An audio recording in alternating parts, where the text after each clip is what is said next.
来到花莲，我们最特别的地方就是我们可以将你们旅行或是生活中看见的质感化为视频，把你们这趟旅行的独家记忆把它们采集。你不要以为时间过了或者是旅程结束了就结束了，其实我们的技术是可以让你把这些回忆都继续保存带下来的。来到花莲，你的回忆除了可以用照片记录以外，还能亲手做成独一无二的饰品哦。今天烟波要带你去花莲在地的精工品牌，它可以帮你将自然的质感纹路烙刻在银饰上，将你旅游的故事变成永恒，让美好回忆 check in 你的脑海，跟着烟波 check in 花莲。影片开始前，先订阅我们的 YouTube 频道，即享烟波专属优惠。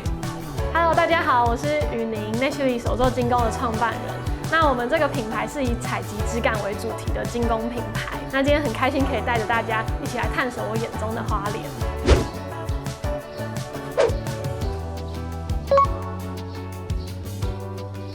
我们研发了一套流程，然后是可以让大家快速的发掘生活中不同的质感，带着大家到户外，然后你们可以透过观察、采集、触摸，还有雕蜡的方式，来把这些质感变成金属饰品。像我们生活中有很多不同的纹路，这些纹路的英文就叫 texture， 它其实就是质感的意思。那有像是粗糙的啊、光滑的，或者是有细纹的。那细小的像是指纹也是可以采集的。大的像是我们来到了花莲，我们去到了太鲁阁山上，我们看到的整座山通都是由大理石打造的石头纹路，看见的这些石纹也都是可以采集的。我们就会把这些采集到的质感，再透过翻模的方式，然后让这些质感变成金属。我们喜欢的事情，我们不一定要带走，我们可以用另外一种形式将它保留。我们最后的成品就会变成像这样子的金属饰品，然后我们的媒材都会是用纯银制作的，所以我们的特色就是我们的每一个纯银的坠子上面都有一个来自生活或旅行当中的纹路，那每个人的做出来的效果都会不一样。那这些纹路就可以制作成像是项链啊、手链或者是戒指。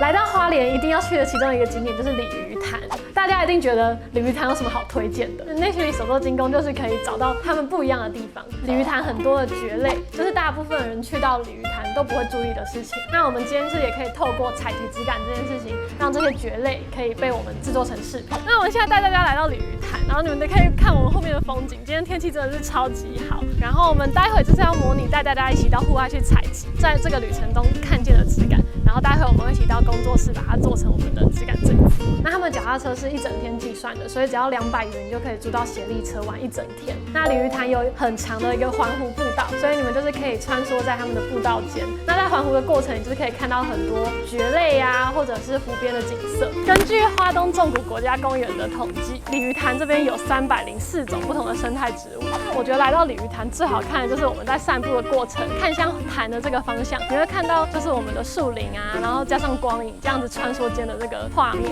我觉得是非常漂亮的。像我们这边的蕨类有很多啊，你可以翻到它的背面看，它后面都有长满它的孢子。我们要先来观察我们在鲤鱼潭中发现了什么很特别的质感跟植物的细节。那再来，我们就是可以去透过触摸的方式去感受一下这个质感带给你的感觉是什么。那像我今天，我觉得这个蕨类它让我感触很深，然后所以我想要采集这个蕨类，那我们就可以拿出我们的这个模土，在它硬化的时候，我们就可以把它压在我们的植物上。那像我们刚刚采集到的蕨类啊，蕨类它很特别，就是它都是生长在比较潮湿的环境，所以像花莲还有在鲤鱼潭这一边，就是比较靠山，然后就会比较潮湿，所以就很适合蕨类生长。这个技术在国外有很多人做，可是在台湾很少人这样子制作。我的话是希望可以以大自然为出发，就是希望大家可以去慢下来观察。特色就是每一个纹路，它们除了1:1的复制以外，我们还可以再进行细雕，让这些作品更精细。做精工有5个很重要的基础工序，叫做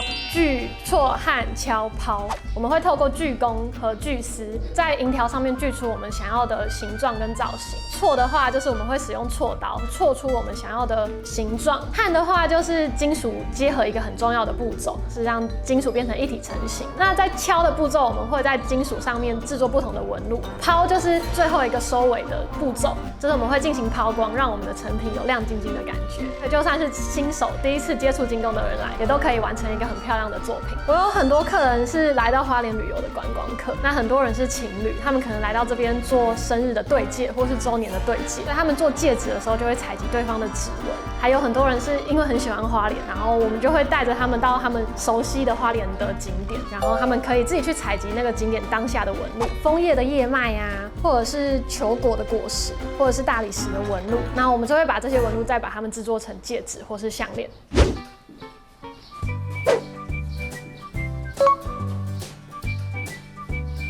那客人来到这边以后，通常都会问说这附近有什么好吃的。那我首推就是西村的家。那这间餐厅他们就是主打，希望大家来到这边可以像回家一样，一到他们的店里面就可以感觉到他们很用心跟热情的在招呼每一位客人。老板他们一家人，他们做的每一道料理都是他们家里会吃的家常菜，像他们的卤肉饭加半熟蛋，我就非常推荐。大卤面跟他们的猪头皮小菜，这些都是非常好吃。那很多我台北来的朋友吃过以后都说这间真的超顶。店里有很多老板他们的收藏，就是一进门就可以看到整面墙通都是不同大小的钢弹。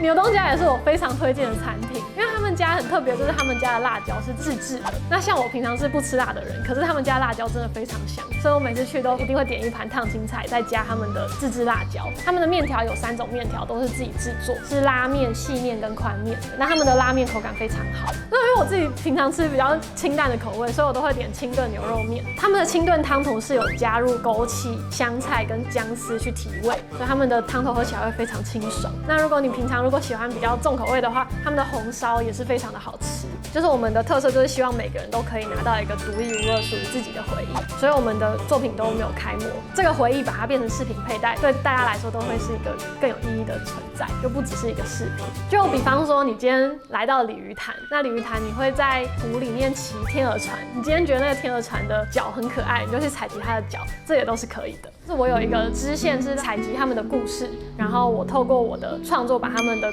回忆制作出来。比如说我之前有一个定制的故事，他们的作品就是用菠萝面包珠的方式来制作。这对情侣都是在面包店打工，像他们2个人都戴着眼镜，所以这个菠萝面包珠的作品就是大家都有戴着眼镜，还有他们店的招牌是菠萝面包，就把他们的爱情故事结合在这个饰品里。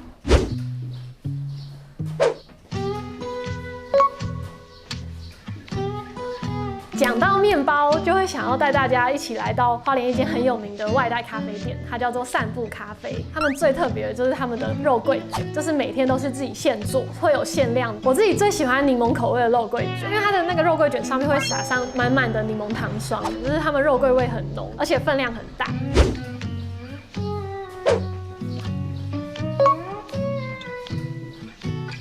那我们刚刚买了一个肉桂卷，然后现在时间是大概下午4点半，是很适合散步的时间，所以我们就来到日出大道，边散步边享用。那也有很多座位可以坐，就是很适合晚上在那边散步。日出大道偶尔也会有文化局举办的活动，像之前就有举办过走秀，就时装周，在花莲就是在那边举办的。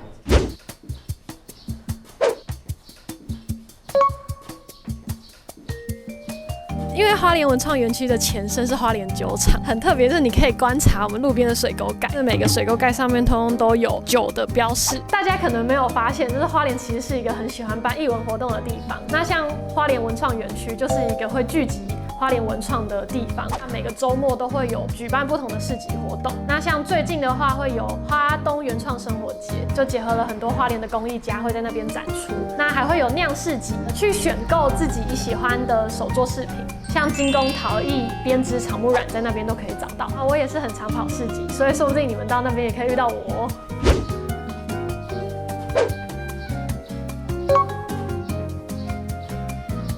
旧书铺子是在花莲市一间二手书店，它有很多不同种类的二手书，很适合你在那边待一个下午。因为很多人来到花莲会不知道有什么室内景点，那除了来手作之外，也很适合让自己的心慢下来去那边看书。尤其是夏天快热死了，旧址书铺还有冷气可以吹，又可以看书，超棒的。我想跟大家分享一个是我最近在进行的创作，那我就是采集了花莲的5个不同的景点会出现的质感纹路，把它融合进我的饰品设计里面。像是我们去到太鲁阁去采集了太鲁阁的大理石纹，还有去到花莲的寿丰去采集了落羽松的纹路，那还有再结合了台湾玉，就是花莲盛产的玉石，以及月光石，用5个花莲不同的元素去记录了花莲这块土地的特特色。我觉得在我心目中的花莲是一个让人心情很平静，然后可以无限发挥的一个地方。我从我家到工作室这段路的距离大概15分钟。那我这条路每天出门就是看到高山，有时候田里面会出现牛。如果旅客来到花莲，我希望大家也可以让自己的心慢下来，去观察这些生活中不同的质感。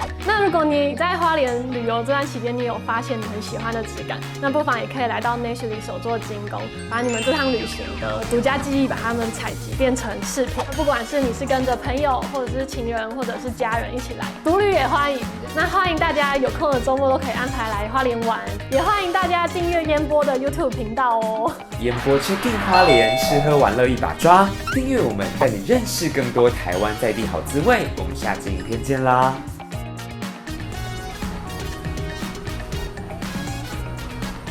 今天让我最印象深刻的料理是龙虾鸡蟹味噌汤，喝到第一口就会觉得它小鱼干的味道很鲜甜，又不会是很死咸的龙虾啊，还有小鱼干跟洋葱的味道都让这个汤很香甜。另外一个是鬼头刀黄金嫩塔，就像法式咸派的做法，可是它有很多很丰富的口味。第一口吃进去的时候会觉得它的那个奶酥，然后起司味很香，然后到后面就有鬼头刀酥酥脆脆的口感。欢迎大家来到花莲，可以来烟波的花莲馆来吃早午餐，这边有提供很多是花莲在地的食材制作的料理，用餐时间也很长，从早上到中午，真的非常推荐。